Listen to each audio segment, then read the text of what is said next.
우리 옆 사람들에게 한번 이렇게 축복하겠습니다. 승리합시다. 우리 앞뒤를 통해서 또 승리합시다. 네, 너무 감사합니다. 오늘 많이 오셨네요. 여러분 15절 한 번만 더 읽어볼까요? 15절 시작. 공회 중에 앉은 사람들이 다 스데반을 주목하여 보니 그 얼굴이 천사의 얼굴과 같더라. 네, 여러분 스데반의 얼굴이 천사의 얼굴과 같았습니다.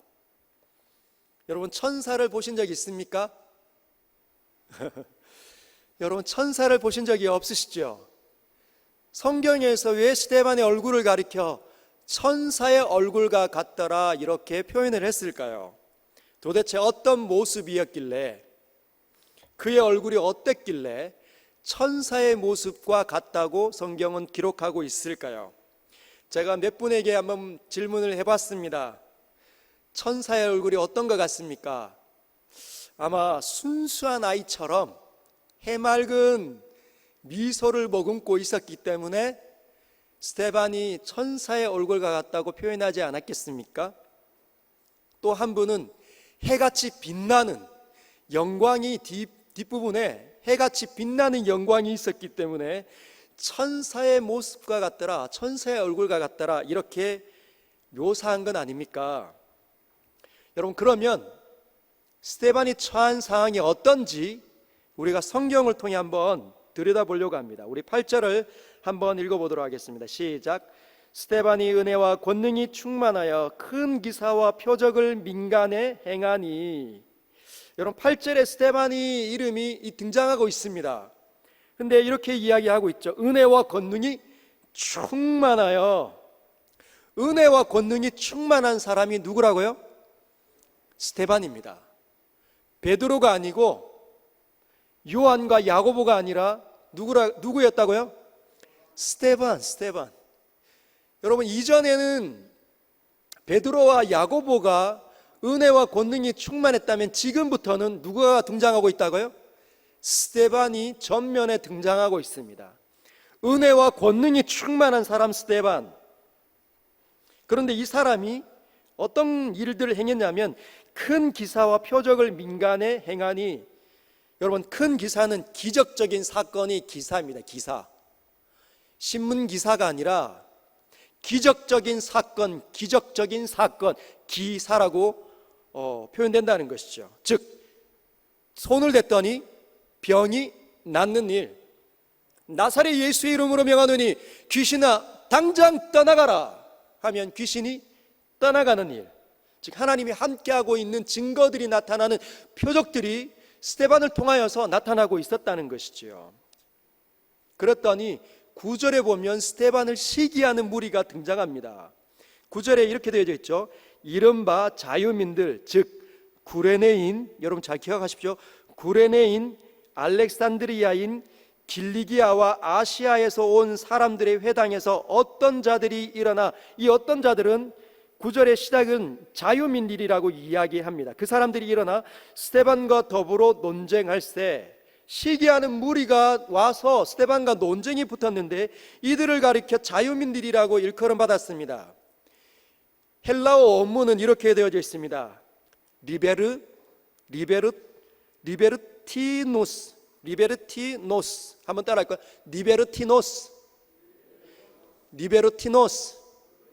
리베르티노스라는 자유민들이 등장하면서 스데반과 언쟁이 붙었습니다. 근데 이 사람들, 리베르티노스라는 이 사람들은 예수님이 태어나시기 전 약 50년 전에, 이 당시에는 지금 누가 패권을 잡고 있습니까? 이 지역 전체를 로마 제국이 패권을 잡고 있죠. 로마 제국이 패권을 잡을 때 이 이스라엘 민족들은 독립운동을 끊임없이 했습니다. 그랬더니 로마 제국에서 한 엄청난 힘과 지략에 뛰어난 장군이 등장합니다. 그 장군이 이 유대 땅을 토벌하러 내려옵니다. 그 장군의 이름이 폼페이 장군입니다. 폼페이 장군. BC 53년 전에 유대 땅을 토벌하기 위해서 엄청난 군대를 이끌고 이 지역으로 침범해 왔습니다. 어떻게 했을까요? 초토화시켜버렸습니다. 그리고 그 땅에서 이렇게 반란을 꾀하는 유대인들, 젊은 남자들을 잡아 노예로 삼아서 끌고 갑니다. 왜 끌고 갔을까요?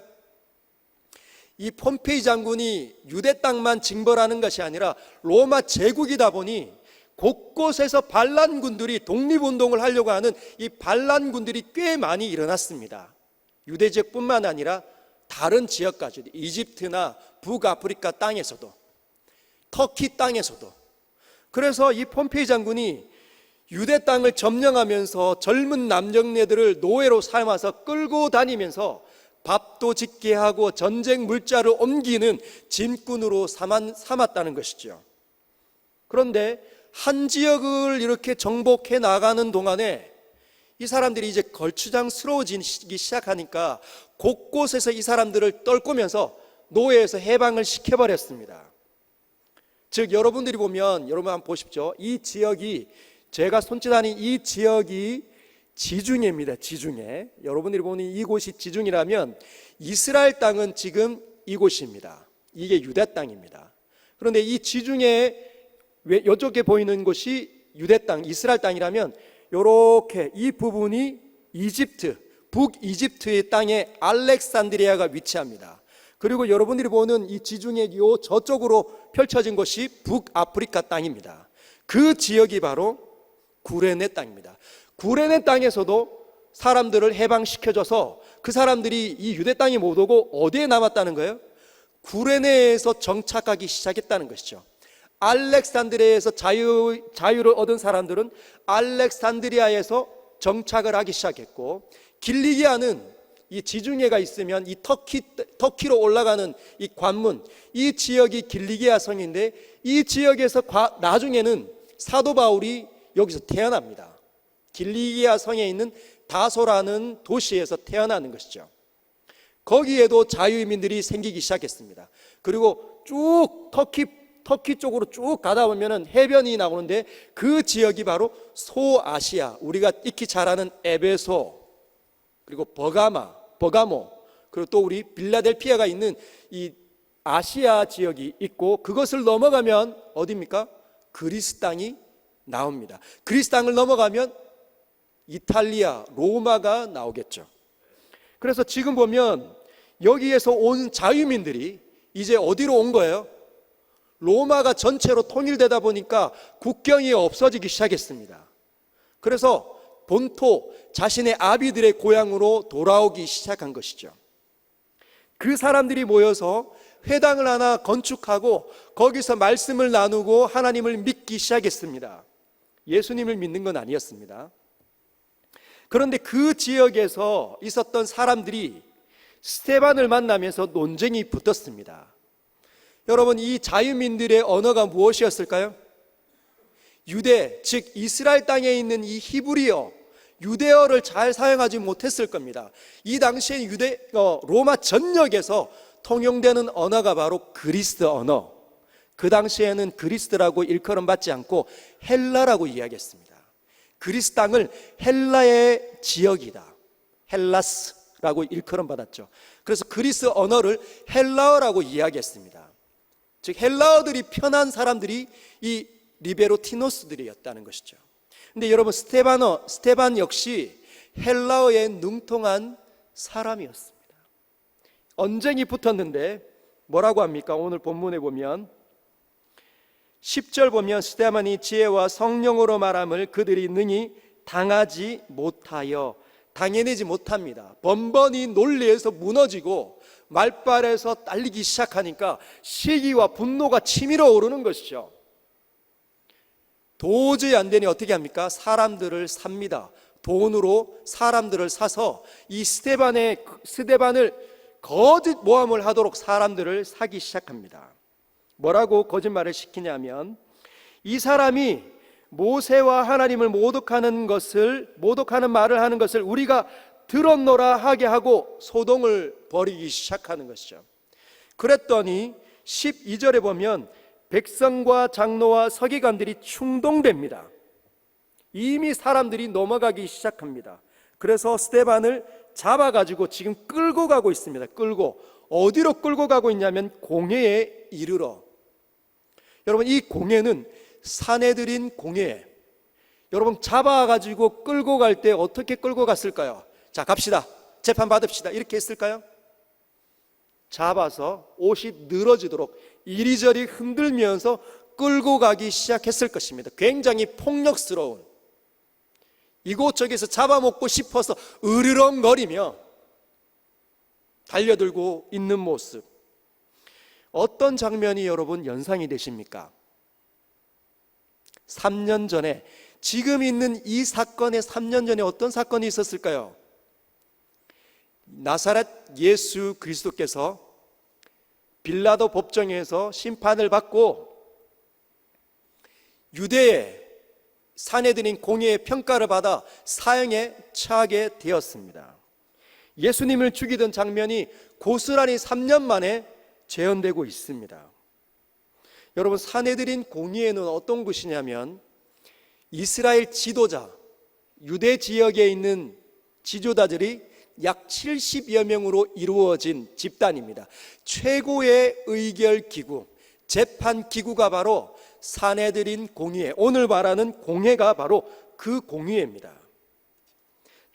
여기는 세 그룹으로 이루어져 있는데, 첫 번째 그룹은 대제사장과 그 해의 제사장들 중에 가장 우두머리로 가장 존경받는 사람이 대제사장으로 뽑히는데, 그 대제사장을 뽑히라는 무리들, 제사장들과 함께 한 그룹이 형성이 됩니다. 두 번째 그룹은 백성들의 지도자인 장로들, 원로들이죠. 세 번째 그룹은 율법학자들, 그 당시에 존경받는 바리새인들, 하나님 말씀을 가르치고 선생이라고 평가를 받는 훌륭한 인격이라고 말하는 그 사람들, 서기관들, 이런 사람들이 유대 지도자들로 뽑히기 시작합니다. 그러면 70여 명이 모여서 재판을 이룹니다. 이미 소동을 벌여서 스데반을 잡아서 옷이 늘어지도록, 어깨 아마 다 나왔을 수 있습니다. 팔은 다 뜯겼을 수도 있죠. 전체 한 70여 명이 둘러싸고 높은 의자에 앉아 있고, 가장 낮은 곳에 중앙에 누가 있습니까? 스데반이 앉아 있습니다. 그때 15절에 보면 공회 중에 앉은 사람들이 다 스데반을 주목하여 보니 뚫어지도록, 어떻게 봤을까요? 이놈이야 이놈, 성전과 모세를 향하여서 회방을 한 놈이 이놈이야, 무시무시한 눈빛으로 쳐다보고 있습니다. 공회 중에 앉은 사람들이 다 스데반을 주목하여 보니, 근데 그때 표정이 어땠다고요? 그 얼굴이 천사의 얼굴과 같더라. 여러분, 이 상황이 바로 스데반이 처한 상황입니다. 만약에 여러분들을 그곳에, 스데반이 앉아있는 그곳에 스데반을 치우고 여러분들이 그곳에 앉아 있다고 하면 여러분들의 얼굴은 어땠을까요? 천사의 얼굴과 같더라, 이런 평가 얻을 수 있을까요? 현기증이 막 나고 머리가 하얘지고 입은 막 쩍쩍 달라붙고 막 심장은 막 쿵쾅쿵쾅쿵쾅거리고 눈물이 핑 돌고 마음에는 두려움이, 걱정이 확 밀려올 수도 있습니다. 제가 강단에 처음 섰을 때가 그렇습니다. 여러분, 우리 여기 많은 분들이 모여 있을 때, 제가 선설교하러 왔을 때, 그래 저 사람이 어떻게 말씀을 열어서 우리에게 은혜를 끼치나 한번 보자 하고 공의에 앉은 사람들이 마치 주목하여서 저를 쳐다보는 것처럼 제가 강단에 섰을 때 입이 쩍쩍 마르고 현기증이 나고 머리가 하얘지는 일이 있었겠죠. 그래서 대부분의 어떤 권사님들이 이 강단에, 이 중강단에서는 이미 익숙하지만 저 위쪽으로 올라와서 대표 기도 시키면 어떻습니까? 현기증이 막, 손이 막 벌벌벌벌 떨고 정신을 못 차릴 수 있습니다. 우리 시무 집사님 이제 막 세워주셔가지고, 장로님 이제 막 안수 받으시고 첫 번째 강단에 올라와서 대표 기도하면 정신이 하나도 없습니다. 마치 그런 거하고 똑같은 거죠. 얼마나 긴장이 됐을까. 심장 소리가 막 쿵쿵쿵 막 터져버릴 것 같은, 나는 어떻게 될 것인가? 나는 왜 여기 있지? 저들은 왜 저렇게 무섭게 나를 노려보고 있는 건가? 근데 여러분, 스데반은 천사의 얼굴을 하고 있었다는 것이에요. 스데반의 얼굴에는 두려움이 전혀 찾아볼 수가 없습니다. 심장이 쿵쾅쿵쾅거리지 않았을 것이고, 말할 수 없는 그 온유함이 그에게 사로잡혀 있다는 것이지요. 표정은 어땠을까요? 미소가 그 얼굴에 가득. 여러분, 샬롬은 바로 그런 것입니다. 하나님께서 임재하셔서 베풀어 주시는 샬롬은 그런 성격의 특징을 갖고 있지요. 내게 강 같은 평화, 내게 강 같은 평화, 내게 강 같은 평화 넘치네. 할렐루야. 말만 하고 선언만 한다고 되는 것이 아니었습니다. 언제 그렇게 될까요? 상황이 위기 가운데 처해졌을 때 어려움과 고통이 누구나 인식할 수 있는, 누구나 다 알 수 있는, 그곳에 가기만 하면 절망하고 두려워할 수밖에 없는 상황인데, 그때 비로소 하나님께서 주시는 샬롬이 있는지 없는지가 구분이 될 수 있습니다. 얼굴은 웃는데 마음은 타들어가고, 그러면 마음 상태가 여러분 웃을 수 있겠습니까? 억지 웃음이 어떤 거예요? 썩소라는 거죠. 썩소. 웃기는 웃는 것 같은데 웃는 것 같지 않은 표정이 바로 썩은 미소가 썩소입니다. 연기는 할 수 있어도 얼굴에 드러나지 않는 거죠. 이 얼굴은 우리의 마음이 어떤지를 보여주는 거울입니다. 이 사람이 은혜 가운데 있는지, 하나님과의 이 사귐이 친밀한지 아닌지가 구분이 되는 것이 나의 얼굴이라는 것이요. 스데반이 천사의 얼굴과처럼 그렇게 할 수 있었던 이유는 도대체 무엇이었을까요? 오늘 우리가 살펴보려고 하는, 심도 있게 다뤄내려고 하는 부분이 바로 이 부분입니다. 스데반은 어떻게 그의 얼굴이 천사의 얼굴처럼 드러날 수 있었을까? 이 심장이, 머리가 하얘지고 두려움과 걱정이 이렇게 엄습할 수 있는 이 상황 속에 어떻게 그럴 수 있었을까? 여러분, 예수님 믿는데 삶이 만만치 않으시죠? 살아있는데 나의 삶이 시시때때로 변화무쌍하게 바뀌어갑니다. 그냥 하나만이 나타나면 좋은데 안 된다는 것이죠. 왜 그렇습니까? 우리가 살아있기 때문이에요. 그리고 나와 관계 맺는 모든 사람들도 다 살아있기 때문에 움직이니까 상황이 자꾸만 바뀌어가는 것이죠. 예측 불가능합니다. 그런 상황을 맞는 모든 사람들이 바로 예수 믿는 사람들이잖아요.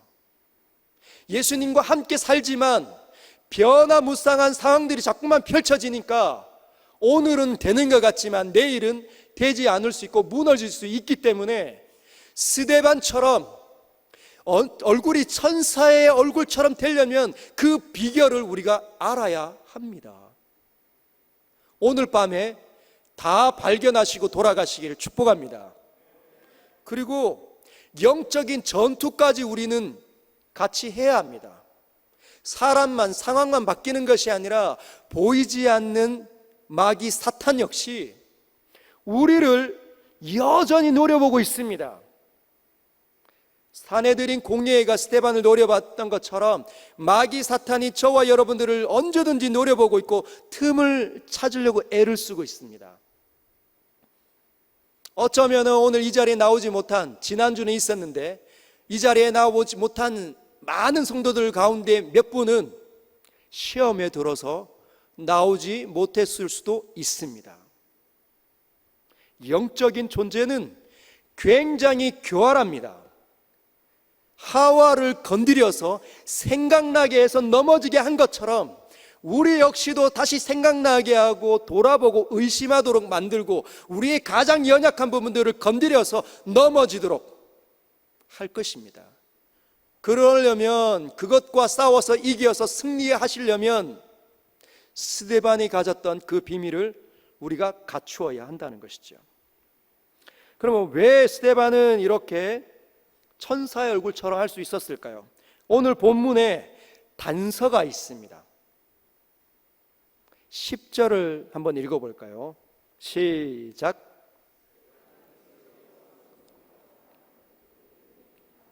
네, 뭐라고 얘기합니까? 스데반이 지혜와 성령으로 말함을 그들이 능히 당하지 못하여. 자신의 해박한 논리와 언변과 능력으로, 지식으로, 지혜로 한 게 아니라 뭘로 감당했다고요? 지혜와 성령으로 말했다는 겁니다. 여러분, 다른 말로 바꾸면 지혜와 성령이 충만한 사람이 스데반이었다는 것이죠. 여러분, 하나님의 영이 성령이십니다. 하나님을 당해낼 존재가 이 땅에 있을까요, 없을까요? 굉장히 교활하고 치밀하고 못된 영적인 존재인 마귀 사탄의 이 무리들이 아무리 탁월하다 할지라도 하나님과 그 실력을 견주면 어떨까요? 하나님께서 하면 언제 그 사람, 그 존재가 거기 있었는지 없었는지 구분할 수 없는 존재가 바로 우리를 대적하는 마귀 사탄의 무리입니다. 하나님을 대적할 수 있는 존재는 이 땅에 아무것도 없습니다. 하나님께서 말씀하시면 반드시 그 일은 열매를 맺게 되어져 있습니다. 빛이 있으라. 어떤 일들이 있었습니까? 그곳에 빛이 존재합니다. 하나님께서 원하는 그 성질에 꼭 맞는 그 아름다움의 이 본질인 이 빛이 그 자리에 생겨나는 것이요, 아무리 거부하고 발버둥을 쳐도 막아낼 수 있는 존재는 없다는 것입니다. 그 영이 충만하게 누구에게요? 스데반에게 있었다는 것이죠. 충만한 거. 여러분, 충만한 거 아십니까? 성령 충만. 여러분, 성령 충만이 어떤 건지 알고 있습니까? 보신 적이 있습니까? 성령 충만한 사람 스데반 말고 여러분의 살아생전에 본 적이 있습니까? 여러분, 본 적이 있습니까? 본 적이 있습니까? 여러분, 바라보십시오. 그러면 성령 충만이라는 것은 도대체 뭘까요? 스데반에서 조금 더 알아보십시다. 스데반이 보면 오늘 15절이 끝나면 7장이 등장하잖아요. 우리가 읽은 장이 6장입니다. 스데반은 6장, 사도행전 6장과 7장에만 등장하고 역사에 사라집니다. 7장 맨 끝으로 가면 스데반이 돌에 맞아 죽는 순교의 장면이 나타나고 끝이 납니다. 더 이상 스데반은 언급이 없습니다. 그러면 스데반이 언제 등장하냐? 6장부터 등장하기 시작하는 거죠. 그러면 스데반이 등장할 때 어떤 식으로 역사 가운데 드러났는지 한번 살펴보겠습니다. 6장 1절을 한번 같이 보도록 하겠습니다. 여러분들은 한번 이 화면을 보십시오. 시작. 그때의 제자가 더 많아졌는데 헬라파 유대인들이 자기의 과부들이 매일의 구제에 빠짐으로 히브리파 사람을 원망하니. 1절에 보면 그때에 라고 되어져 있죠. 예수님께서 십자가에 달리시고 승천하신 지 몇 년이 흘렀다고요? 약 3년, 얼마 되지 않았습니다. 얼마나 짧은 시간에. 그때에 제자들이 더 많아졌다고 합니다. 제자들이 얼마나 많아졌는지 이 시기까지 이 약 3년 동안 예루살렘 제자들의 소속되어져 있는 예루살렘 교회의 교인 숫자가 약 10,000명. 굉장하죠? 10,000명이 넘어서고 있답니다. 그랬는데 지금 문제가 생겼어요. 어떤 문제가 생겼냐면 헬라파 유대인들과 히브리파 유대인들이 갈등이 일어나기 시작했습니다. 여러분, 히브리파 유대인들은 이런 겁니다. 아까 말한 지중해가 옆에 있고 여기 유대 지역에서 예루살렘이 딱 중앙에 있잖아요. 예루살em 교회가 생겼습니다. 그런데 여기에는 누가 주류를 이룰까요? 히브리파, 즉 유대 땅 본토에서 나서 자란 사람, 유대 말을 잘 쓸 수 있는, 히브리어 말을 잘 쓸 수 있는 그 히브리파 사람들이 주를 이루었겠죠. 예를 들면 대구 본토에서 태어나서 자란 사람들인 대구 서연교회 교인들라고 이야기할 수 있습니다. 그런데 누가 또 같이 많아지기 시작했냐면 이곳저곳에서 소문을 듣고 예수님의 복음을 듣고 찾아온, 그래서 거듭나고 영접한 사람, 구원받은 사람들인 헬라어가 친숙한 사람들, 그 사람들을 헬라파 유대인이라고 합니다. 본토에서 태어나지는 않았지만 이곳으로 와서 함께 교인이 된 그 사람들이 헬라파 유대인들이라는 것이죠. 즉 터키 땅이나 그리스 땅이나 북아프리카 땅, 그런 데서 태어나서 이쪽으로 이주한 사람들. 예를 들면 전라도, 충청도, 저는 충청도 태생입니다. 대구에서 자랐지만 충청도에서 자랐습니다. 이거 가운데 어떤 분들은 강원도에서 태어나신 분들도 계실 수 있고 서울에서 태어나신 분들도 계실 수 있습니다. 그런 분들이 대구 땅에 와서 서연교회 교인이 된 것이죠. 그 사람들이 바로 헬라파 유대인들입니다.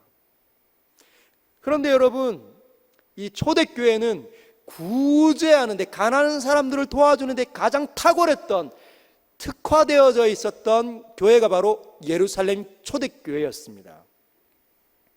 그런데 이렇게 10,000명 정도로 성장하다 보니 어떻게 된 거예요? 문제가 발생하기 시작합니다. 여러분, 장점이 단점이 되기 시작한 것이죠. 교회는 언제든지 그럴 수 있습니다. 그래서 포커싱을, 과거에는 선교 지향인데 점점 상황과 사건이 바뀌어가면 다른 쪽으로 그 상황에 맞게끔 포커싱을 해야 합니다. 그게 지혜인 것이죠. 상황과 이런 일들이 변천하고 있는데 늘 여전히 한 곳에만, 과거의 영광이면 이렇게 사로잡혀 있으면 현재를 읽어내지 못합니다. 갈등만 생겨나겠죠. 예루살렘 교회가 바로 그랬습니다. 여러분, 구제의 이 재물들이 모였습니다. 재정이 모여지는데 유대 땅에 있기 때문에 어느 나라 말이 편합니까? 유대어가 편한 거죠. 본토가 편한데 헬라어를 쓰는, 헬라어가 편한 사람들, 그 사람들이 과부들, 헬라파 과부인들이 점점 구제 명단에서 빠지는 거죠.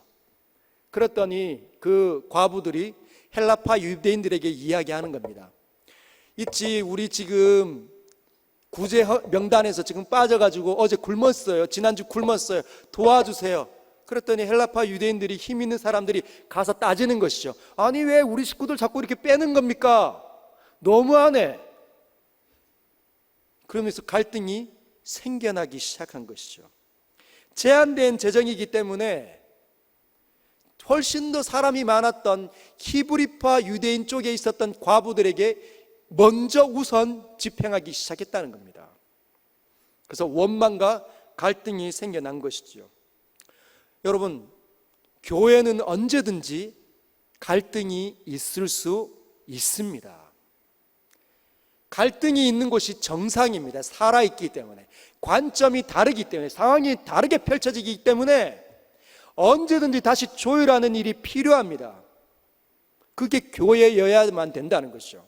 세상은 상황이 바뀌고 또 예측 불가능한 일이 일어나면, 갈등하면 어떻게 됩니까? 서로 싸우다가 끝이 납니다.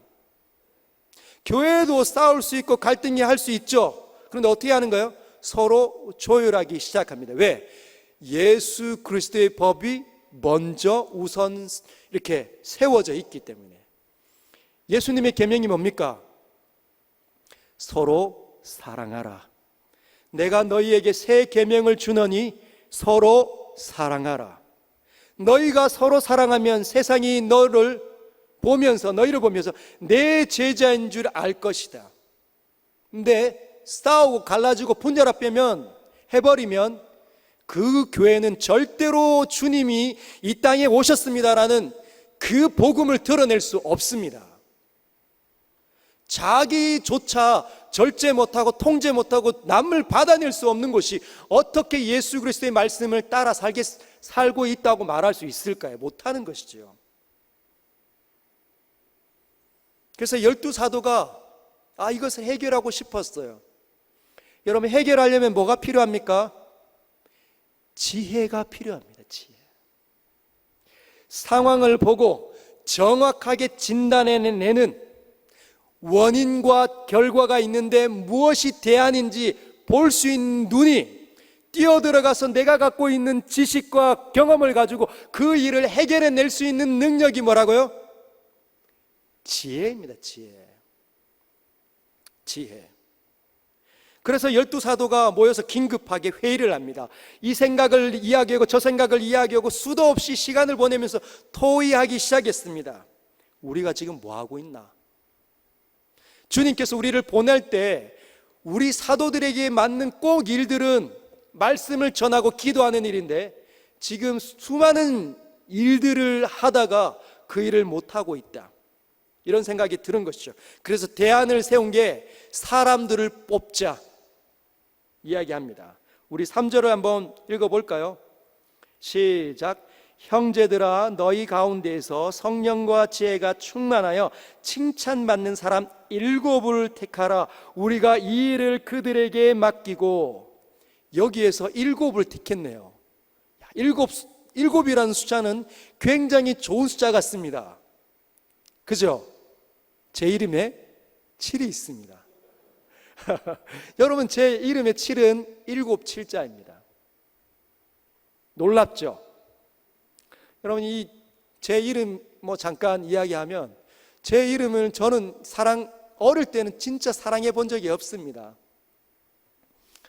77이 뺑기칠, 별명부터 초등학교 때, 국민학교 때죠. 그때부터 시작해서 중학교 올라갔더니 어떤 이름이 있었을까요? 영구와 땡칠이, 칠뜨기. 근데 사람들은 전부 다 이야기합니다. 7자 들어간 A777치 못한 놈아, A77한 놈아, 어떤 게 나쁘고 어떤 게 좋은 걸까요? 둘 중에 하나는 좋은 뜻입니다. 근데 숫자가 들어가니 동파리, 영삼이, 숫자가 다 들어가면 영구, 저까지 기칠 하니까 전부 다 무슨 숫자가 들어가면 수준이 이렇게 떨어지는지 A777 못한 놈아, A77한 놈아, 둘 다 나쁘게 쓰더라고요. 77하다는 뜻은 굉장히 클레버한, 쿨한 사람, 산뜻한 사람, 총명한 사람이 바로 77하다, 이런 뜻입니다. 근데 저는 그 77함이 7개가 있는 게 아니에요. 저의 이 기자는 구술기자입니다. 구술기자. 무슨 뜻이냐면 하늘에 떠있는 북두칠성을 가리키는 말이죠. 7별을 의미합니다. 제가 예수님을 영접하고 난 다음에 그렇게 알게 됐습니다. 계시록에서 7별을 손에 쥔 이가 이르시되, 저를 누가 소유하고 계시다고요? 영원하신 하나님 아들, 그분 예수 그리스도, 나의 영원한 주께서 나를 태초 전에 사로잡고 계셨구나. 저는 그렇게 받아들였습니다. 여러분, 우리의 이름이 굉장히 어렵고 나쁠 수 있지만 하나님 앞에 해석을 하십시오. 믿음의 눈으로 해석해 보시길 바랍니다. 7을 택해라라고 얘기합니다. 어떤 사람을 택해라고 했다고요? 성령과 지혜가 충만하여 칭찬받는 사람을 7명을 택해라라고 대안을 제시합니다. 그리고 우리는 우리 본연의 임무인 말씀 전하는 일과 기도하는 일에 오로지 힘쓰겠다라고 얘기했죠. 그랬더니 5절에 보면 온 무리가, 일부가 아니라 온 무리, 즉 예루살렘 교회 전체가 이 말을 기뻐합니다. 약 10,000명에 가까운 사람들이 이 말을 좋게 여긴 것이죠. 대안으로 받았습니다. 그래서 믿음과 성령이 충만한 사람 7을 선택합니다. 스데반과 늘 기타 등등. 죄송합니다. 다른 분들 우리 주님 앞에 갔을 때, 천국에 갔을 때 인정 많이 해 주십시오. 오늘은 스데반, 맨 처음에 누가 등장합니까? 스데반이 등장합니다. 그 말은 성령과 믿음, 지혜가 충만한 사람 중에 가장 두드러진 사람이 누구였다고요? 스데반이었다는 거예요. 스데반. 그렇게 세웁니다. 6절에 보면 사도들 앞에 선택해서 사도들 앞에 세웠더니 사도들이 기도하고 그들에게 안수합니다. 여러분, 우리가 장로님과 시무권사님, 시무집사님들을 세울 때 바로 이 방식을 기준해서 세우고 있지요. 성령과 지혜가 충만한 사람을 세웁니다. 여러분, 이쯤에서 질문을 드리겠습니다. 여러분, 사랑하는 서인교회 성도 여러분, 성령 충만함이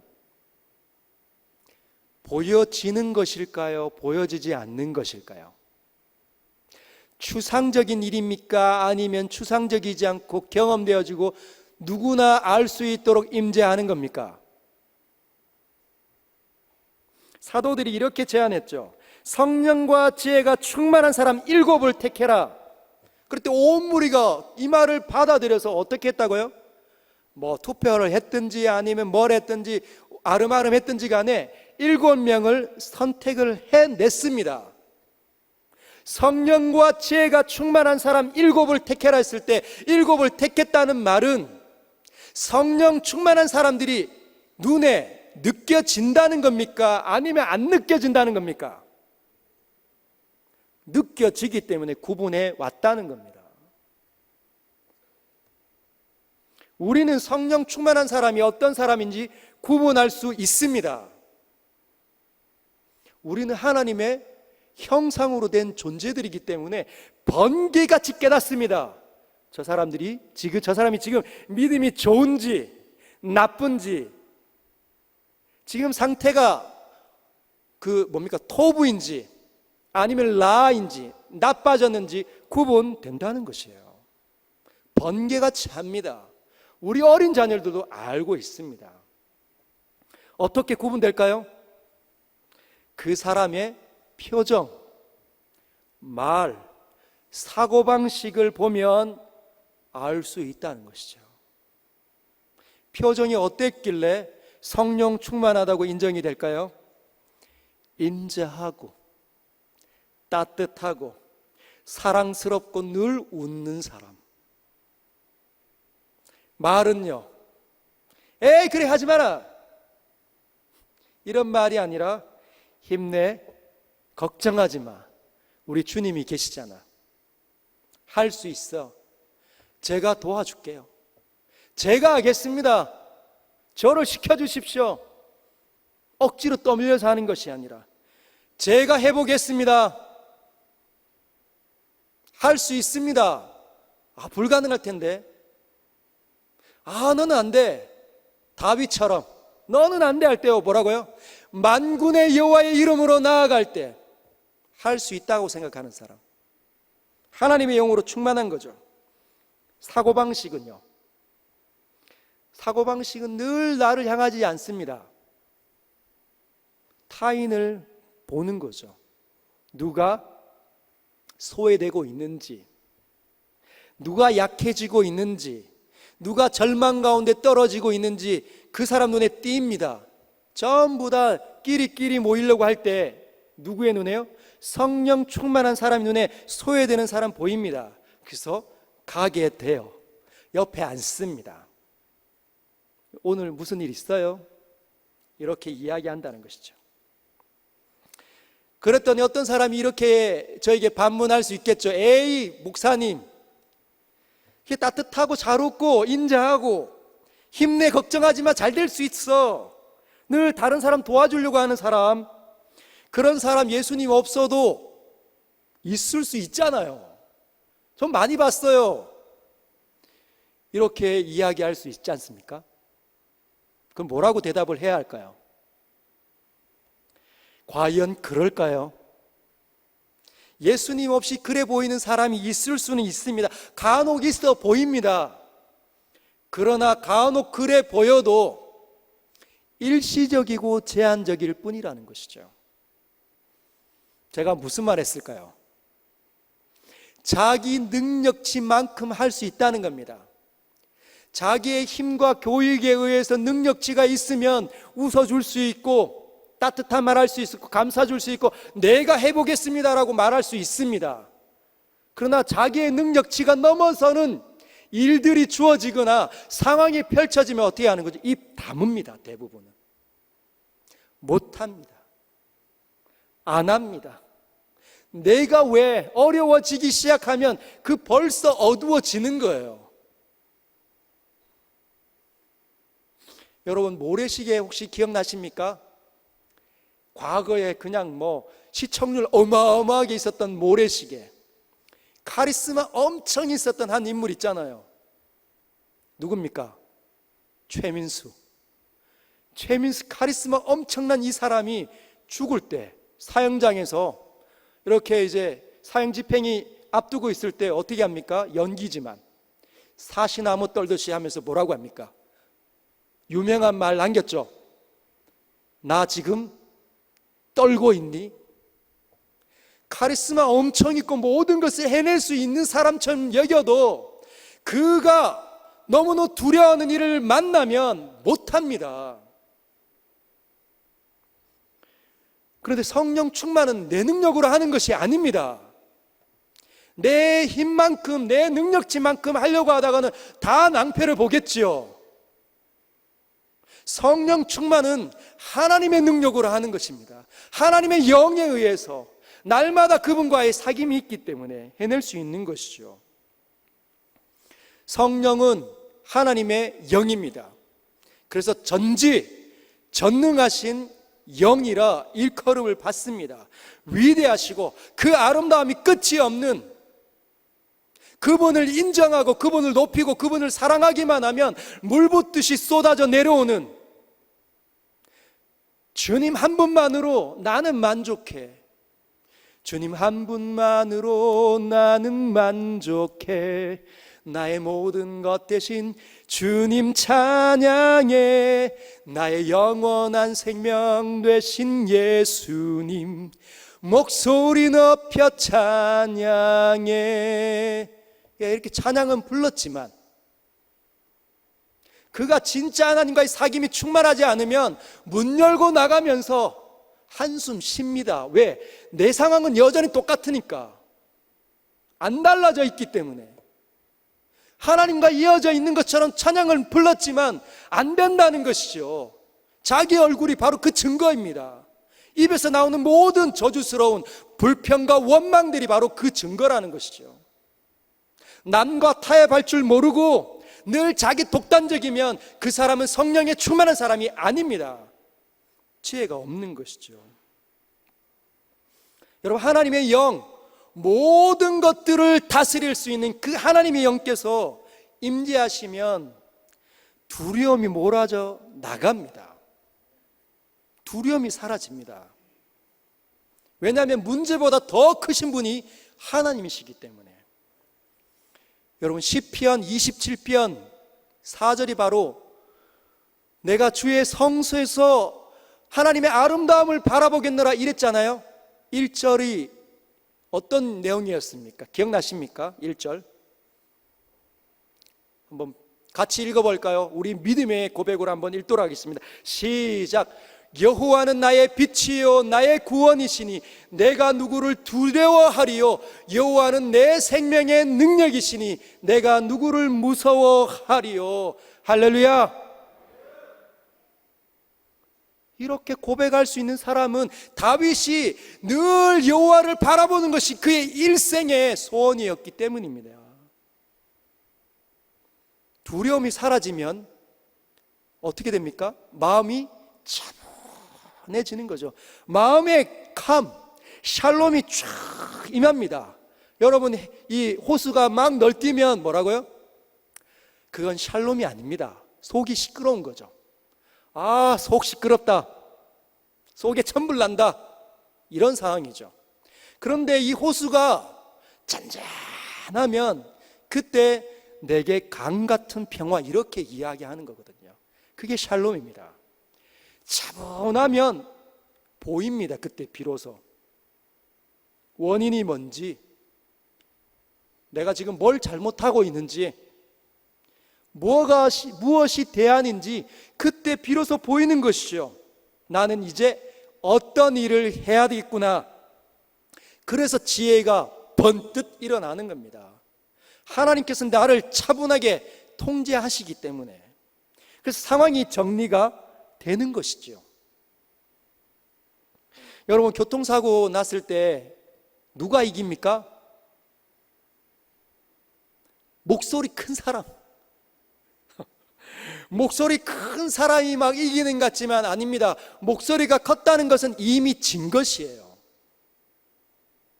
목소리가 커지려면 어떻게 됩니까? 마음이 흥분해지는 거예요.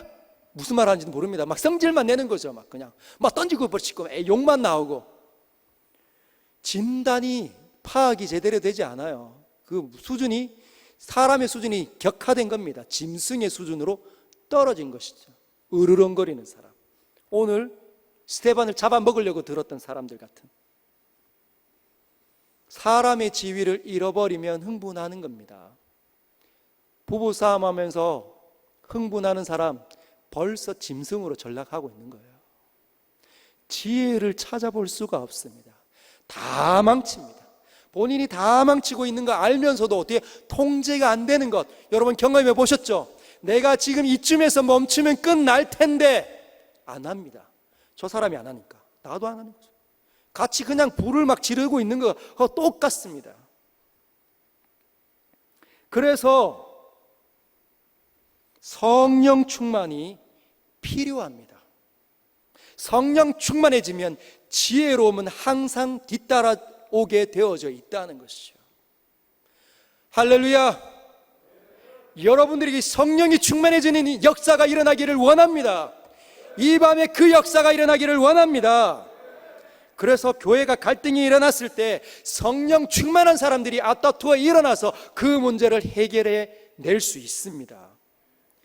그 교회에 성령 충만한 사람이 없다, 가장 불행한 교회입니다. 왜 그럴까요? 자기가 통제 안 되는 사람들이 막 날뛰을 거거든요. 자기가 판단하는 것이 가장 옳다고 막 목소리를 높이면 싸움밖에 나지 않습니다. 알고 계시죠? 물보다 뻔합니다. 흥분한 사람, 앞뒤 안 가리는 사람, 막 날뛰는 사람, 가만히 있으라 해도 통제 안 되는 사람, 어떻게 될까요? 우리 자신이 분별력을 갖춰야 합니다. 참 어렵죠. 이게 마음을 이미 흥분하면 눈이 가려졌기 때문에 앞뒤가 안 보입니다. 어두워진 사람을 이게 보게 만드는 일이 가장 어려워요. 뭐 끌고 가서 밥을 사주고 뭐 차를 마시게 해도 안 됩니다. 이미 눈이 가려져서. 여러분들, 내가 눈이 가려지고 있을 때 입을 진짜 이 지퍼를 닫는 일이 일어나게 되어야 그 가운데 샬롬이 시작될 수 있음을 꼭 믿으십시오. 하나님에서 통제를 받아야 합니다. 그러려면 하나님 말씀을 따라 사는 일들이 자꾸 일어나야 돼요. 여러분 7절에 보면 그래서 이런 일이 있죠. 우리 7절 굉장히 중요한 겁니다. 별표를 이렇게 표시해 놓으시고 한번 우리 같이 한번 읽도록 하겠습니다. 시작. 하나님의 말씀이 점점 왕성하여 예루살렘에 있는 제자의 수가 더 심히 많아지고 허다한 제사장의 무리도 이 도에 복종하니라. 예루살렘 교회의 문제는, 이 갈등은 이미 정리가 됐습니다. 성령과 지혜가 충만한 사람 7사람들로 인해서 다 균형과 조화와 질서가 잡히기 시작한 것이죠. 여러분, 아름다움이 뭘로 이루어졌다고요? 박수 한번 합시다. 아름다움이 뭘로 이루어졌다고요? 균형과 조화와 질서로 이루어져 있잖아요. 그 아름다우신 하나님이 역사하시면 아름다워지는 게 정상 아닙니까? 그래서 그곳에 균형과 조화와 질서가 생겨나면 하나님 말씀이 점점 더 왕성해집니다. 점점 더 왕성해지면 하나님의 아름다움이 더 많이 발산되겠죠. 그러면 예루살렘에 있는 제자의 수가 더 많아집니다.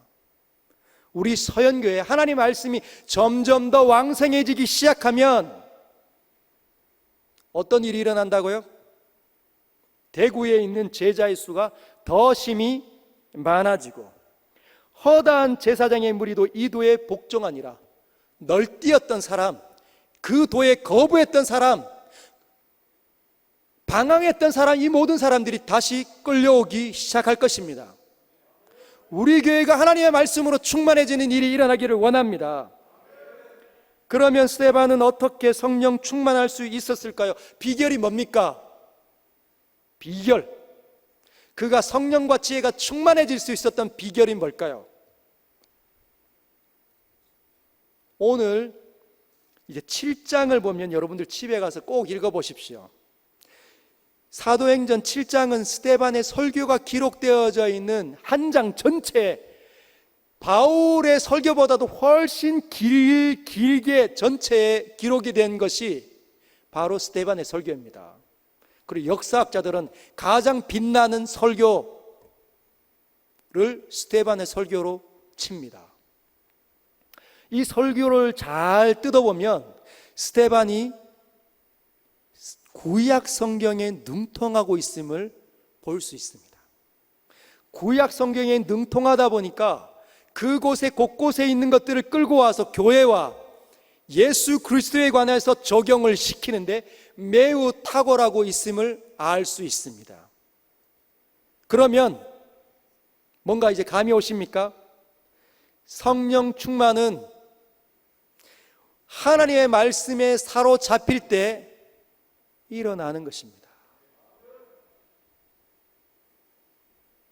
유대인들이 이 시기 회당에서 일어난 사람들이, 아니 그 리버디노가 뭡니까 이거, 그 자유민들이 회당에서 일어나서 그 스데반을 향하여서 논쟁을 붙었잖아요.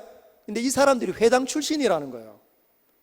그 말은 하나님 말씀을 이들도 알고 있었다는 거죠.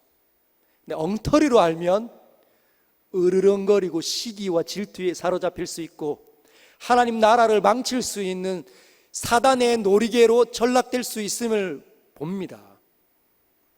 즉 스데반은 구약 성경 하나님 말씀에 정통한 사람입니다. 여러분들이 하나님 말씀에 정통하기 시작하면 성령 충만함이 일어나기 시작할 것입니다. 하나님의 세계관들이 펼치면 하나님의 관점으로 세상을 진단해내고 내게 일어나는 상황들을 진단해낼 수 있습니다. 그런데 하나님의 세계관들이 전부하면 상황이 일어날 때 어떤 세계관으로 다가가겠습니까? 옛날에 했던 습관만 일어나게 되겠죠.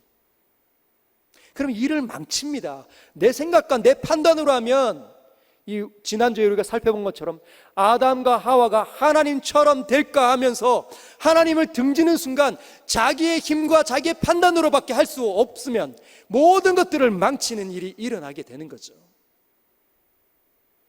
여러분 말씀의 사람이 되어주시기를 부탁드립니다. 성령은 철저하게 말씀의 영이십니다. 요한복음 14장 26절 이렇게 되어져 있죠. 예수님께서 하신 말씀이십니다. 보혜사 곧 아버지께서 내 이름으로 보내실 성령 그가 너에게 오면은 그가 너에게 모든 것을 가르치고 내가 너에게 말한 모든 것들을 생각나게 하리라. 말씀이 성령이 우리 안에 임하시면 우리가 그동안 느꼈고 배웠던 이것이 어떻게 해요? 하나님의 음성으로 들려지는 일이 일어난다는 거예요.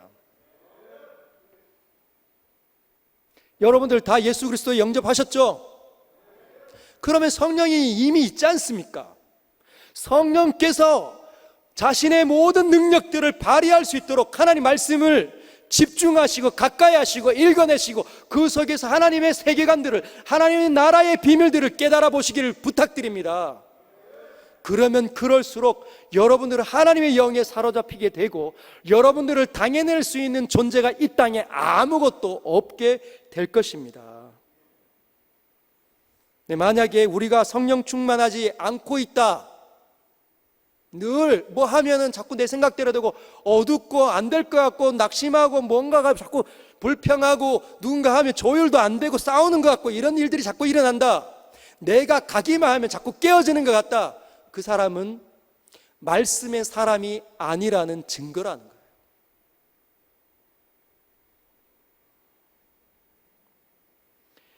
늘 주일 그리고 금요일 날 와서 말씀 한 번씩만 듣는 것으로는 부족합니다. 오늘 말씀 들으러 금요일 날 가야지. 아닙니다, 여러분. 한 주 내내 묵상하셔야 합니다.